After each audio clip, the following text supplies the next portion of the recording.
Welcome. Enjoy your magical marketing insights. Welcome to Content by Client Stage. So today we're going to chat through the stages of the client journey and the content for her that is really going to be the most valuable as she's going through that client journey. And really, when we think about the client journey and all of marketing in general, it's really about a relationship. It's about building and fostering that relationship. You probably know who I am, but very, very briefly, I'm 𝓜𝓪𝓰𝓲𝓬 and I help intuitive, heart-centered solopreneurs with niching, desire-based marketing and mindset, your content, your copywriting, how you speak to your aligned clients.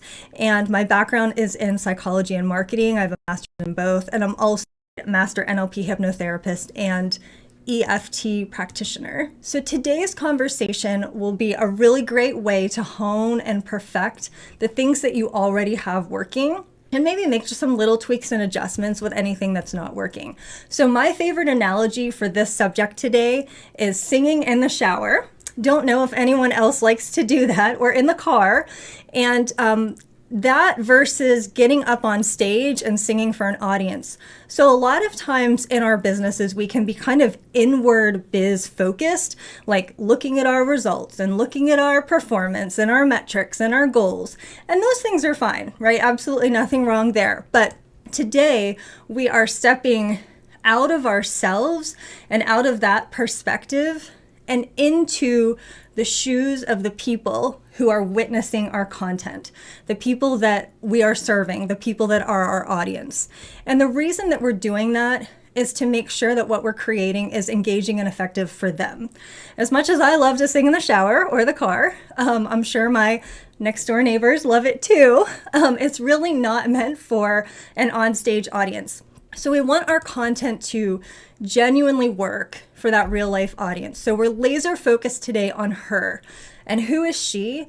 It is your niched, aligned client. This is somebody who has the desire for the outcome that you offer.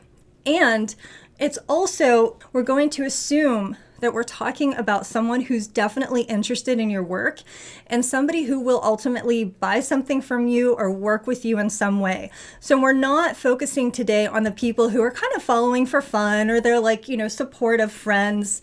These are people who are really interested in the outcome, and that's where their desire is. So this is their journey. And our process is desire-based. It's niched, and we are niching to that desire. So this type of niching, it's part of desire-based marketing, focusing in on her excitement for what she can have and who she can become, rather than trying to get her to experience fear or shame or emotional upset over where she is, or what's not going right for her now. So we're kind of showing her how she can expand her horizons and really grow into something that feels really exciting and really good to her, versus dialing up that ick, that she might be living in. So let's go ahead and briefly look at the stages of the client journey, and then we will talk about how to write to those stages. So I always like to start by saying, I don't do like hard and fast, cookie cutter, rigid rules, cut and paste types of things. I'm never going to give you like some rigid outline that you have to follow to the letter of the law to make it work. And so with the client journey, it's not necessarily linear. It's not like she goes from point A to point B and then point C, and it's like some perfectly straight line. Every client's journey is really unique. And you may have had the experience of someone going through a cycle where they've gotten to know you and then they buy from you, and then maybe they disappear for a while and then they come back and they buy from you again. So it could be a cycle. And so it's not a straight line, and it can take on different shapes. And it's not the same, for every client. There are some people who are going to find you today and book right in, and then there are some other people who will follow you for like 2 years and then decide that they're ready to work with you. So there's always a little bit of variety, and I just think it's important to kind of note that. And how that journey progresses depends on many things to do with that client. It's not just about us or our content, that does have a big sway in it, but it's not always just like, are we doing a good enough job with marketing? There's a lot of things happening in the lives of the people that are interested in our work or that have been interested. And their level of investment in the subject changes as things in their life shift. So there are lots and lots of variables that go well beyond what we are doing. And sometimes if, things aren't working, we're not making sales, or maybe not generating the interest that we want, we might like beat up on ourselves thinking we're not doing something right. But I think it's helpful to remember that, part of that is mindset, but we can kind of step out of ourselves and stay focused on the situation of the client. That's where we want to be. That's where we want to kind of exist today. Her life, her world, her situation. Because once we get that, then we can really create effective, engaging content. And keeping in mind that it's her journey. This is about her, experience with things. So we can kind of let go of any attachment to how they're making decisions or whether we're good at what we're doing. Like we keep doing our best, we keep doing our thing and use all of our best strategies and the tools that we know. And in the meantime, we can release any attachment to our client's choices that she may be making along her journey.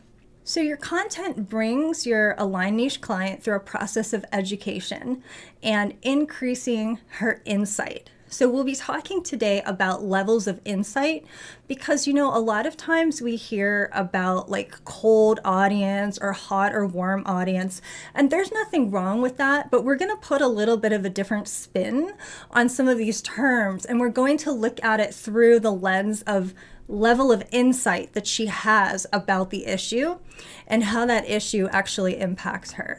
So these stages are tied to her awareness of the issue and the level of education or insight with that issue, as well as like how well she knows us, the pathway from just meeting you today or encountering your work for the first time, all the way through until she takes that step to move closer towards working with you.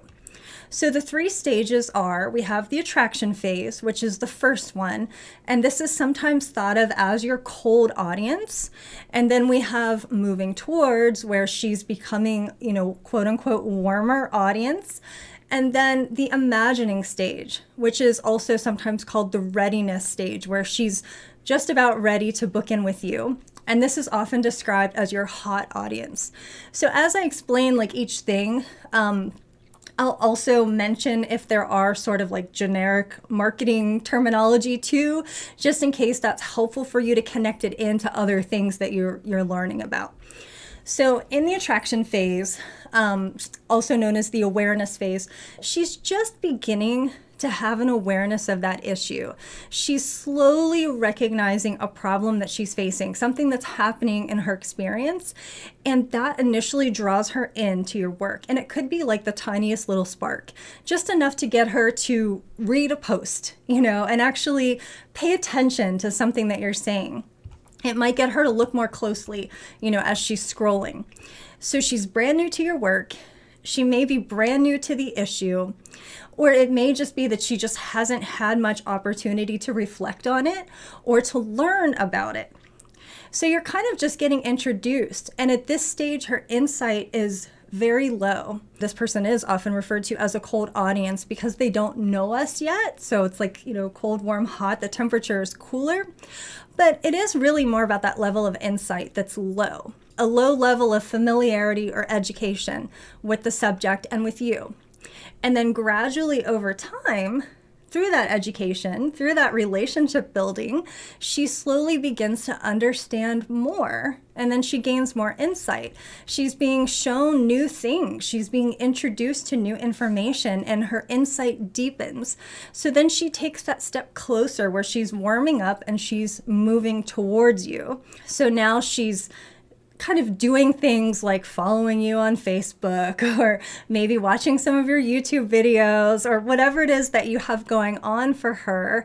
And this could happen very quickly. I know I found people and like fallen down a YouTube rabbit hole in like one night, or it could happen over a much longer stretch of time because everyone is different.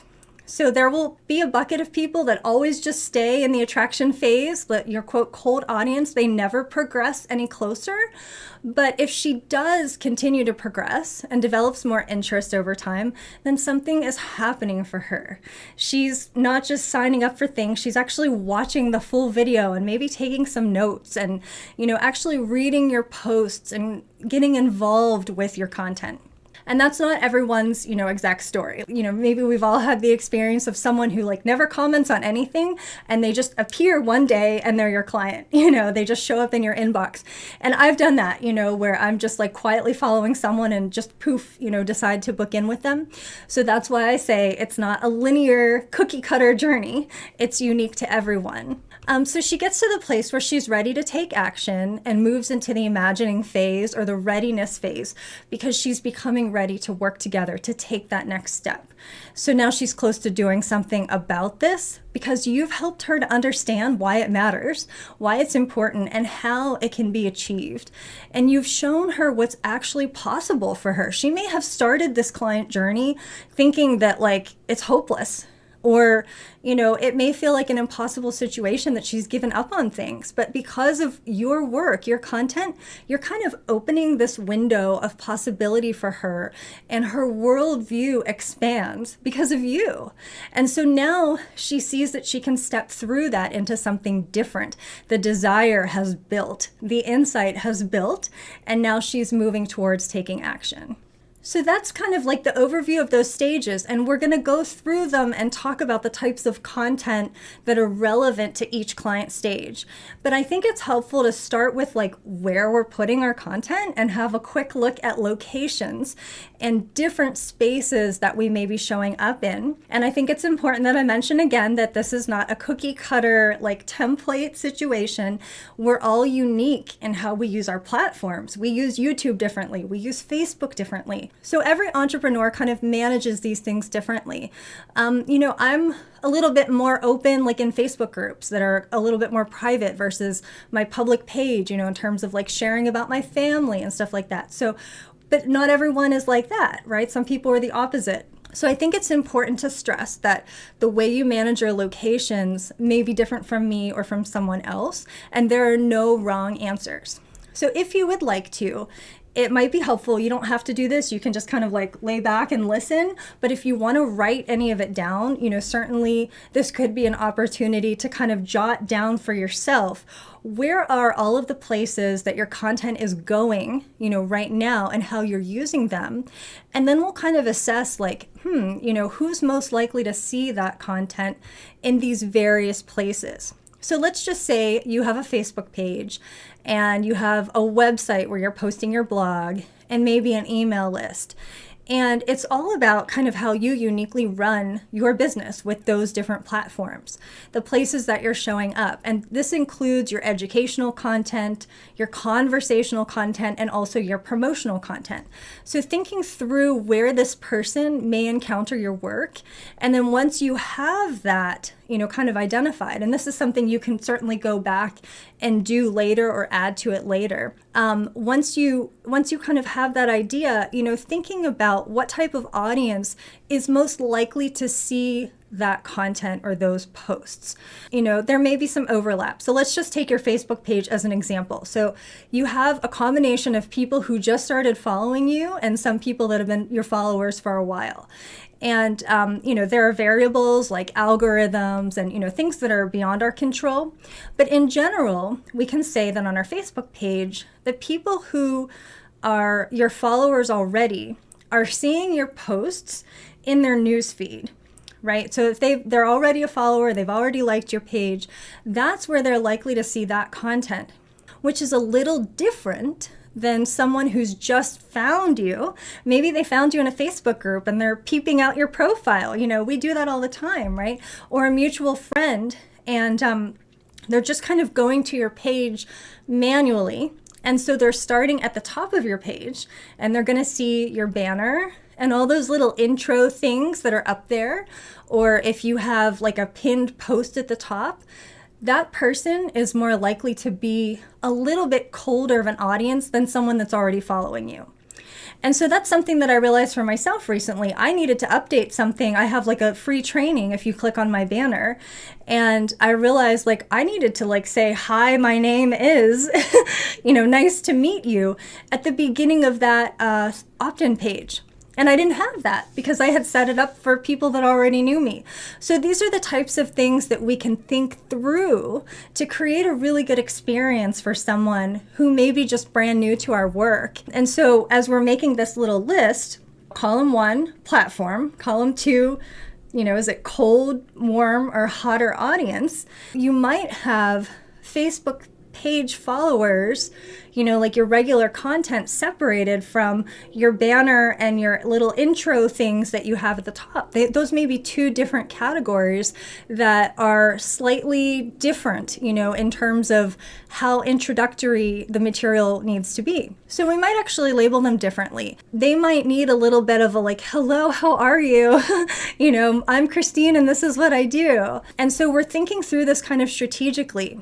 And like I said, the answers may be different for each person based on how you use each platform. So you know your business the best, and you can just kind of think through who might be seeing you where. Same thing with your YouTube channel. The top of your YouTube page, there's actually differences in what they see if they land there the first time versus if they're a repeat visitor. So those are things that you might list out separately, like first time visitor versus repeat visitor. You may have someone who has like Googled a question that was then sent to one of your YouTube videos where you've put that keyword, and we'll chat a little bit, about keywords today too. If they're on your email list, they're not a perfectly cold audience anymore. They've signed up for something. So they know a little something about you and they're interested at some level. When it comes to spaces like your website and your blogs, you can consider, do you have your website SEO'd? And I'm talking about search engine optimization. That way someone who's searching for something that's related to what you do, they may come across your website. That is going to most likely be a very cold audience with a low level of insight because they're just beginning to find you for the first time. So they don't know anything about you or your work yet. And if you are using keywords in your website and in your blogs and that sort of thing, then someone who's cold Googling are more likely to come across your work. We could say that hypothetically people in Facebook groups are a warmer audience because of how the algorithm works. So if they're seeing your posts, it's probably because you've interacted before in the group, or there are some mutual friends or mutual contacts. So there's usually some level of familiarity there. So making a note of column 1, this is where my content shows up. And column 2, I think that this is, likely colder or warmer or hotter audience. And of course, you can update this as we go through our conversation today. So breaking down the client stages and looking at the types of content for each one based on where she is in her journey. So in the attraction or awareness stage, this is your quote unquote coldest audience. So lowest level of insight, lowest level of familiarity with you and your work. She's just getting an understanding of the situation. So we could ask ourselves, like, what does she need from us here? Like, what is it that this person might be thinking and feeling as she's gaining this awareness? This is someone who doesn't really know us yet or doesn't have a lot of insight in the subject. So we probably want to have some type of introduction. Hi, my name is, and this is what I do, and this is how I help people. And also in the way that we speak about the issue, it's more of like, oh, have you heard of blank? Or let me explain this. Let me tell you a little something about this because she's new to this. And if she's just noticed this issue or just become aware of it, like, what is she thinking? How might she be feeling? How does she define it? What does she believe is needed? That could be very different, versus someone who's been following you for a while. So hypothetically, if someone's like cold Googling and comes across your website using that, that SEO, those keywords that are embedded in there can be really useful if we have good insight ourselves into how she's describing things, because they're typing something into Google based on their level of knowledge, which is low. when they're new to this. So they don't have that education. And most importantly, they don't know lingo. So they're going to talk about it in their own words. And this is where it can be so useful for us to get an understanding of her experience as that awareness is growing, paying attention to how she describes things. That's one reason why we do things like avatar interviews, or even reflecting back on our own journey if we've been on this journey at some point. I like to think about it as she's just going out to coffee with a friend. Like, how does she describe what's going on? If she feels comfortable with this friend to tell her, she's probably not going to coffee with a friend and saying, oh my gosh, I think I'm codependent. Right? I mean, maybe if she's like, a psych major or something, or has a friend that is, but generally speaking, people are describing their problems in everyday terms. Like, my partner did blank, and then I did blank, and then this is what happened, and this is what I experienced. And it's so important that I think, all of us are an expert in something, right? And we have to kind of tease that apart from that everyday experience of the client, because a lot of times, and this happens to me too, we're not even aware that we have that filter. There's a lens that we're looking through, and it can be very different from the lens that she's looking through. One of my fun examples of this is back in the day, I was a therapist, and I worked in that industry for many years and spent plenty of time in rooms full of other therapists, and would have to get together and like do case consults where we like chat through, client situations and stuff. And you'd hear just in that room full of therapists, you'd hear things like, oh, she's just completely histrionic, or, this one's displaying clear signs of borderline personality disorder or Munchausen's, and all of these, things that someone just sitting in that room would be like, what are they even talking about?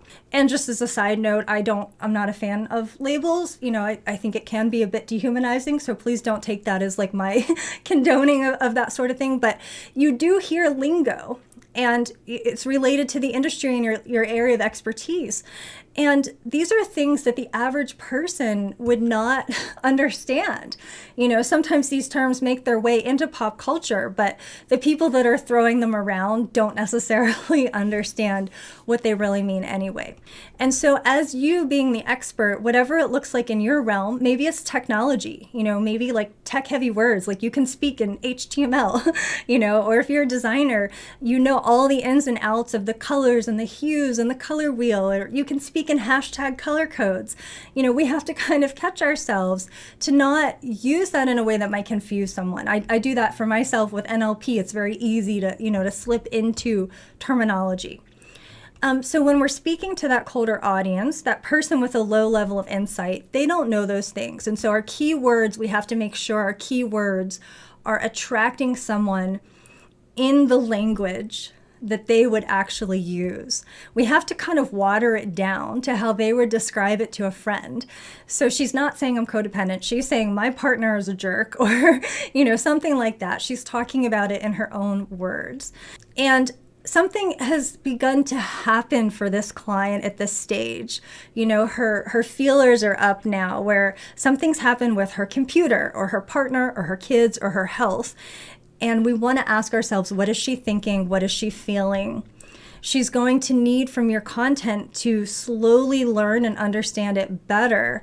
But first, we have to connect with her before we can start that education process. So you can do avatar interviews. You can think back through your own journey if you went through this yourself, or you can visualize this as the client, imagining her situation. What is her day like when she wakes up in the morning? Where does this show up for her in her life? Is it when she sits down to work or sits down to eat? You can use that visualization to gain that little deeper insight. And thinking specifically about types of content, our goal here is to attract her, to get her attention, to kind of help to bring her into the fold, so that we can get to a space where we can give her, some education and some insight. But before we can tell her anything or say a word to her, she has to be attracted in. And so that's really important before we can have that deeper conversation. It's kind of like that coffee date, like in the dating realm before the going out to dinner. It's not the big fancy 3-hour meal yet. This is just like maybe a speed dating session, like short and lightweight. And it's an opportunity to make a quick connection, to see if there's a match, to see if it's a good fit. And, generally we wouldn't go into, like super deep, heavy stuff on a first date. We want to capture her attention and find things that are relatable and connect in with her. She may just be scrolling very quickly, looking at multiple things on social media, or if she's doing a Google search, she may be scanning, multiple Google results. So we have, really just a few seconds to make that initial connection with her. So the goal is finding commonalities, finding like relatable things that develop a relationship.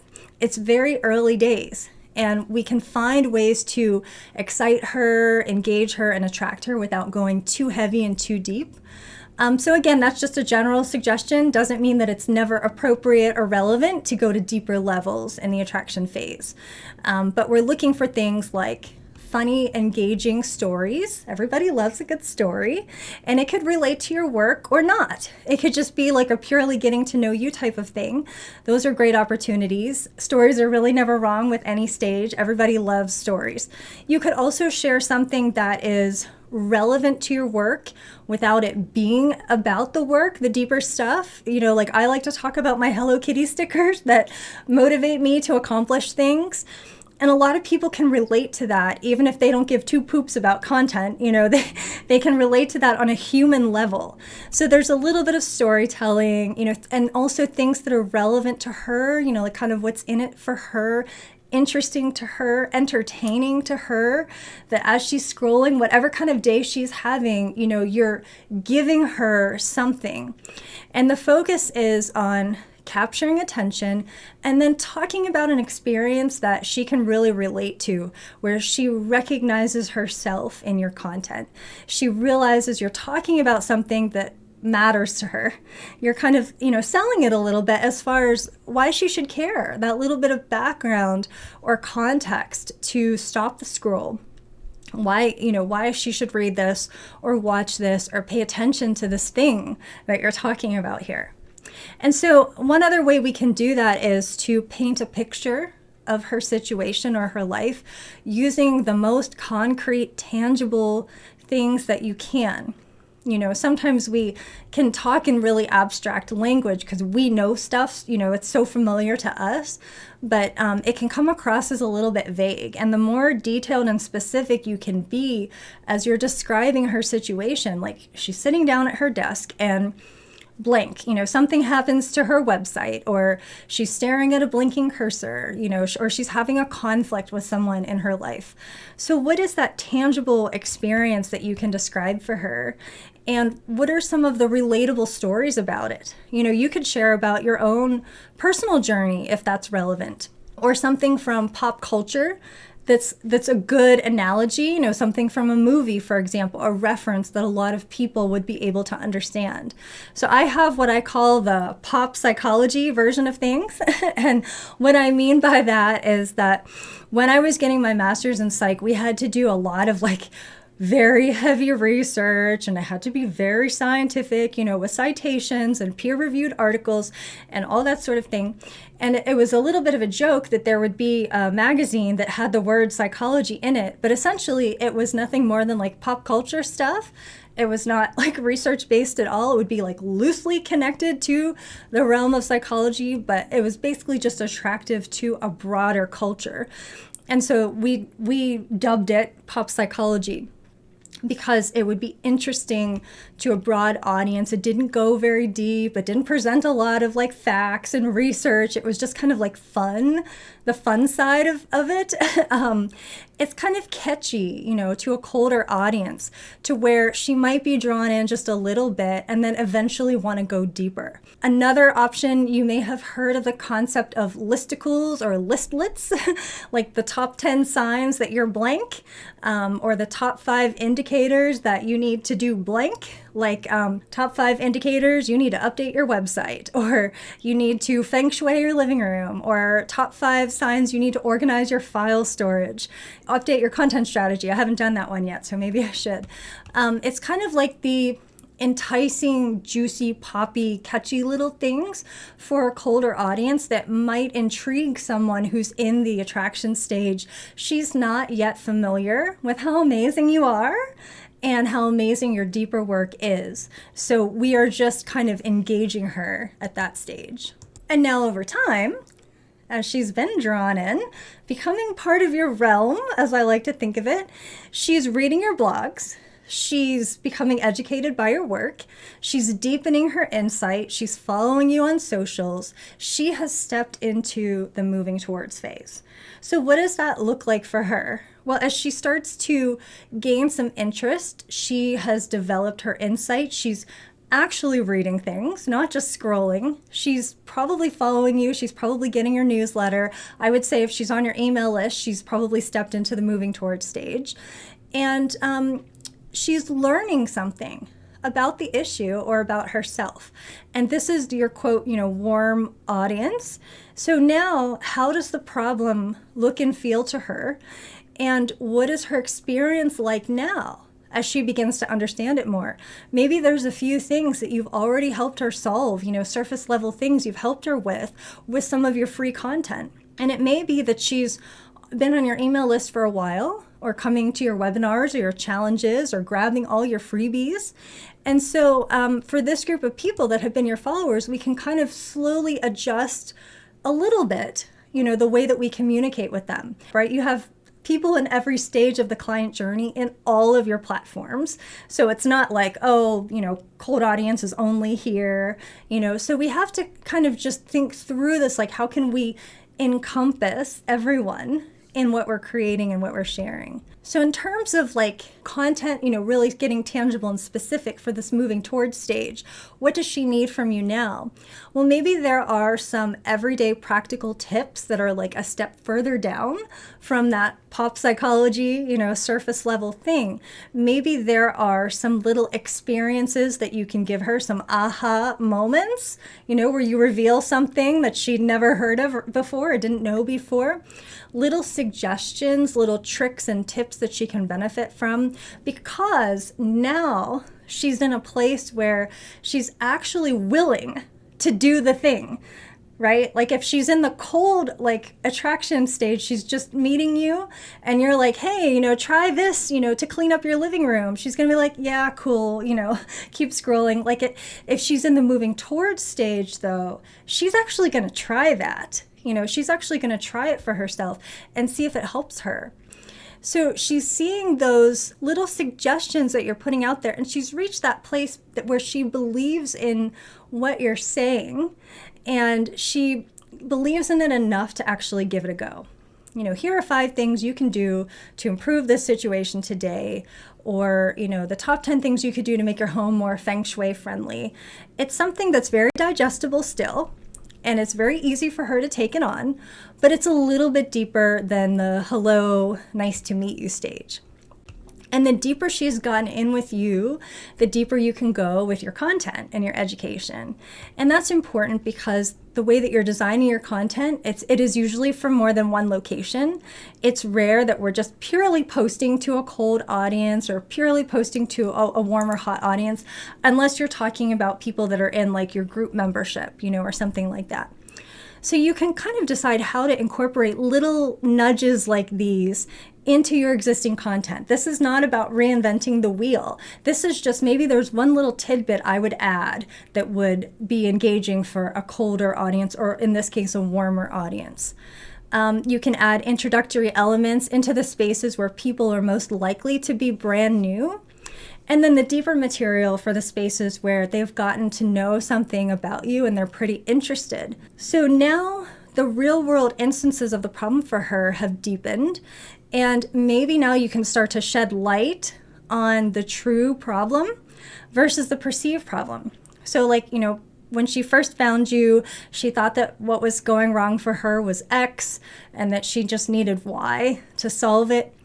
And now she's starting to understand it's a little bit more about this, and, it's a little bit deeper than that. It's a little bit more nuanced than, what I initially thought. So there may be like some solid and convincing research related to the issue that can back up what you're saying. This gives you a great opportunity to demonstrate some of your expertise in the subject and your knowledge. And it's a great time for also deepening that trust and that relationship so that she can continue to progress to the next level with her. And as you go deeper, bringing in more of the education, she's there for a reason. She signed up to something because she wants to learn something from you. She wants to hear about something from you. And she's genuinely interested, and you can also decide if you want to share about yourself and be a little bit vulnerable. Of course, that's up to you. It's kind of like we're the leader in the relationship. So we have to go first. We have to open up and be vulnerable first. And that really can help to kind of foster that sense of trust and to develop that relationship further. So now in the imagining stage, this is the final stage before she books in with you. And she's gotten to a place where now she has a lot of insight. And she's gained insight into the issue as well as into herself. She's gotten to know you more. And now she's at a place where she's ready to do something about it. She's learned from you. She's enhanced her insight. And she understands why it's so important. And also how this looks like where your expertise is actually really valuable to her. So she's probably been on your email list for a while, coming to your things, signing up for things, following you on socials, whatever that looks like for her. It's going to be unique to this client where she feels the most comfortable following you. And she's developed that much more insight where now that she understands the issue, she's starting to realize that she does want to take action. There's something more that she wants to solve or improve for herself. So what are some indications that she's becoming ready for your support? Like what's different in this stage of the journey? So one big indication is that her actual desire may have changed. This is huge. It may have deepened. Like when she first found you, she was thinking she really wants to lose 20 pounds in 5 days to attend an event, or she wants to expand her social media reach by tenfold with no insight into strategy or anything like that, or she thinks that one certain type of automation is going to completely solve her business and triple her sales by itself with like no effort from her, right? Those were the kinds of things that maybe she desired early on because she had a low insight into what the problem really was, what was actually realistic. And now, after following you for a while, listening to the things you had to share, she's starting to realize that her actual goal is it's now to eat healthy food so that her body feels really good and she can have more longevity in her life. Or she maybe now wants to SEO her website and write better copy and maybe have better branding and graphics in a strategic way, because she also realizes that it's not like a one solution fixes everything, type thing. She realizes that Trello won't fix every problem in her business. She actually needs to reorganize her back-end processes a little bit. So her desire is deeper and it's more informed and it's more realistic. So we can say that this is an informed desire because it has developed through increasing her insight over time. And her actual expectations in working with you are more realistic, which is great. That's exactly what we want because she's been educated over time and now she has a clearer understanding of what's actually possible and what will actually work for her. And she may also have increased her belief in what is possible. Like when she first found you, she may have been really hopeless, feeling like I just have no idea what to do, just kind of throw up my hands, and she didn't really have any understanding about the issue. So now her beliefs in the possibility of improvement have happened, because of better understanding the situation through your content and through your work. So your consistency really matters here. because if she sees you consistently talking about these things and what you know, kind of developing that awareness with her, that's important because she may not be an overnight insight person where she sees it once and boom, she gets it. Most of us aren't. You know, most of the time we have to see something multiple times to actually increase our insight and increase our understanding. And she might even need, you know, several months to increase her level of insight and kind of update those expectations and desires. And her ability to imagine in this stage what it would be like to work with you is really important. And not just to work on the issue, but to work with you specifically. So in the imagining phase, we want her to begin visualizing what it would look like and feel like to work together. So she's thinking, if I sign up with this person, if I get on a Zoom call with them, what will that be like? You know, what's their personality like?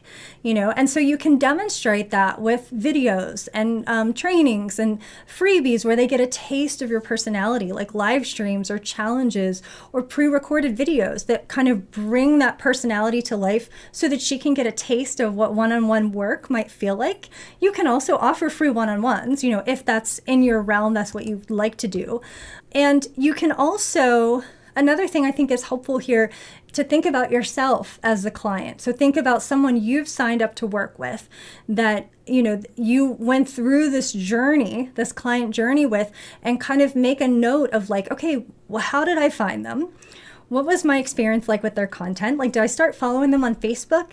And then what happened? And then what happened?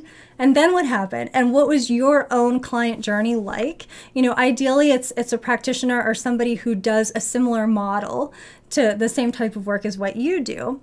And then just kind of reflecting on that. You can also do it in the reverse, you know, someone you ultimately chose not to work with, what things kind of turned you off, you know, and pay attention to that and make note of that. Because this can be really helpful if you're not able to connect with like an avatar client or someone, you know, that could become a real client. You can use yourself sometimes, you know, as an example. And then as far as content for this imagining stage, she's become familiar with you and your work, and she's really, really interested now in what you have to say. She's been reading all the material and really engaging with it. She might even be peeking at booking links, you know, without actually taking that step yet. And so this is a much smaller group. This is your hot audience, as it's sometimes called, but there's a high level of insight here. And so offering her the opportunity to see what it's like to work with you, and we can do that through freebies and taste tests. And there are a lot of ways to do that. You know, we talked about videos being good because it feels like you're talking to her and she can kind of feel like she's getting to know you. But you can also offer other types of taste tests depending on, you know, what type of work you do. Like if you have a course or a membership, you know, you can offer a 30-day trial or a 7-day trial, you know, whatever that would look like for the service that you offer. And it may help her to make a better informed decision and get a real taste of like stepping into that experience. Like, oh, this is what it's like to be a member of that thing or to work with this person. Yes, I want more of that. You know, she's like on the brink of being ready to buy. It's a very powerful thing helping her get across that little final decision and to make it a really feel-good decision that it's right for her.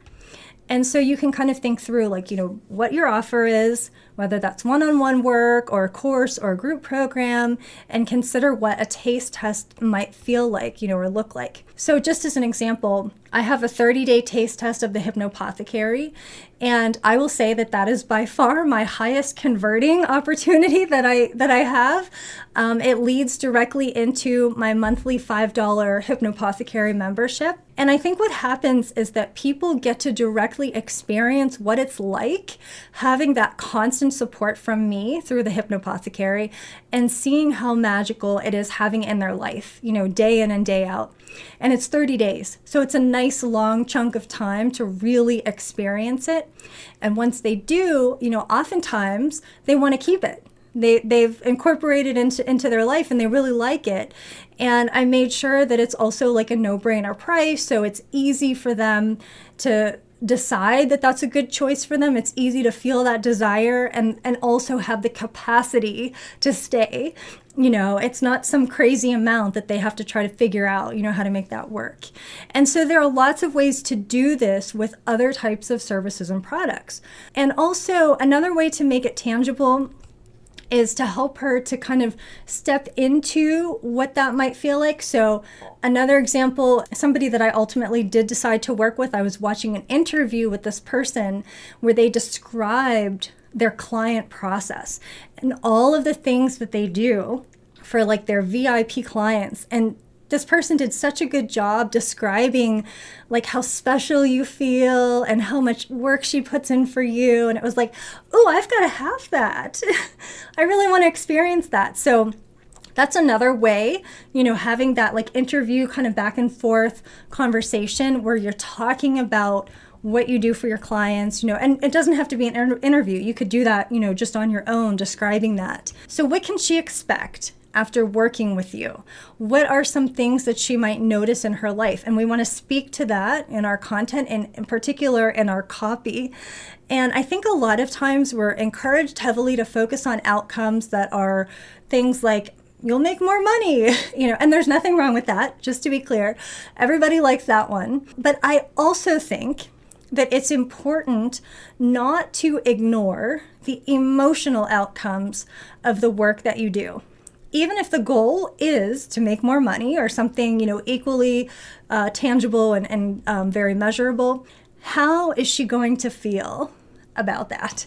About that experience, because that's equally important. It's not just this is going to happen. It's I'm going to experience a sense of satisfaction. Or if I do this work about, like EFT tapping on something to do with confidence, I'm going to experience the confidence to get on camera, or whatever that looks like that's relevant to your work, and being as specific as you can. So not just saying you're going to feel better, but, what do you mean by better? What does that actually look like and feel like for the client? And then the last piece I want to just say on this is to make it so easy for her in the booking process to pay you or to purchase from you, whatever that looks like for you. We've all done all this work to guide her through this client journey. We've poured ourselves into this incredibly valuable content, supporting her through education and all of the relationship building and the fantastic promotional offers. And yes, now she's ready. She's excited. She can't wait to pay you, but she can't find the booking link or the button, whatever it is. So just make that super easy for her. She might be like in the waiting room at her doctor's office, like doing it real quick in the 5 minutes that she has. So we want it to be as simple as possible. So one thing I always recommend is to go through the sites yourself as a client, whether that's through Acuity or your website or whatever. Just go through that as a client and double check quickly that it's super, super easy to figure out, to book in, to buy. That's super easy to find that button if it's on your website. She doesn't have to scroll, 8 times to find it. We're also mindful, I think, of like not being salesy, but there are some people that are coming to our website just to book in. Like that's why they're there. They have 5 minutes and they're ready to pay you. I'm the type of person that I'm determined enough. If I want to work with someone, I'll scroll the 8 times. Like I'll look for it. But I'm also a shy buyer. And I don't like to email someone and say, I can't figure this out. And I know that there's a lot of other people like me that don't want to have to ask. So if possible, just try to make that process as intuitive and easy for her as possible. And then this is just kind of a quickie summary of things we talked through, speaking to her desires. We want to use positive messaging that's desire-based, toward motivated, information that's relevant to the level of the relationship we have, wherever she is at the stage of the journey. And then there's a few other things here, like using tangible descriptions to capture her experience, avoiding vague language that doesn't mean anything to her, painting that picture for her, using language she'll resonate with. So if we're looking into like SEO and keywords, making sure that the SEO that we do is relevant to the stage of the journey and the language that she's likely to use. And also attuning to differences in buyer styles and personas. Now, we didn't go into this heavily, we just touched on it today, but we mentioned that there are some people who will see your work once and be ready to jump. And then there are other people, usually a much larger group, that needs to build the relationship over time, over an extended period, and they need to consistently see your content, or they need to think about it and reflect on it, and they need that time. Some people need to talk with someone else. Some people need to see testimonials. So we have all these different, buyer personas. And then it's really important that you take care of your mindset. That can be just as important and powerful as all of your beautiful strategy that you have. And you want your marketing work to be sustainable, something that actually feels easy to manage and doesn't feel like this crazy, complicated process, to manage. So I created this as kind of like an overview of some of the key facets that I think really feed into engaging and effective marketing. And, some of that we could go a little bit deeper with, but we don't have time today. So if you are interested in going to that next level, having a little bit more support in those areas, I have a really fun self-paced program called Magic in Creation, and it is designed for intuitive solopreneurs who do their own marketing. And in that program, we go a little bit deeper on how do we captivate and attract that aligned niche client and craft our content in a way that, first of all, it's super easy for you. It's really sustainable. It doesn't feel hard. It doesn't make you crazy. And two, your marketing is effective. It has to work. You're putting your time and your energy into this, so it needs to be doing the job of attracting in the client and guiding her through this client journey. So there are really clear and tangible things you can do that are super easy. They don't require special knowledge. You can incorporate a little bit of basic SEO to your website and your blogs using those keywords, and there's more on that in Magic in Creation.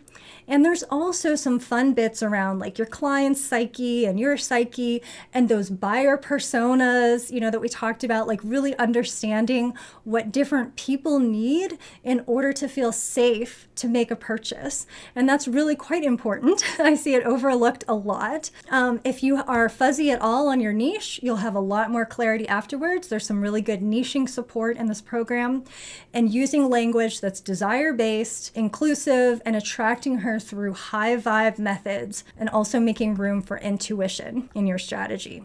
And I made sure that it's really digestible, really bite-sized. So there's 7 lessons, and there's not a single part of it that's more than 20 minutes, because I understand the neuroscience. We need things broken down.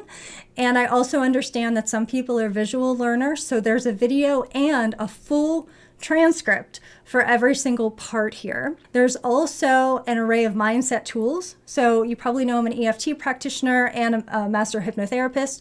So you also get a hypnosis audio bundled in there. There's also EFT tapping videos. So it's kind of like this whole array of like strategy and mindset all kind of married together. I will wrap up by saying I really appreciate you coming along today. This has been really, really fun for me, and I really hope that you have gained some valuable insight that you can put to good use right away. And whether or not our adventure continues beyond this today, I really enjoyed spending the time with you. I wish you an absolutely magical and creative rest of your day.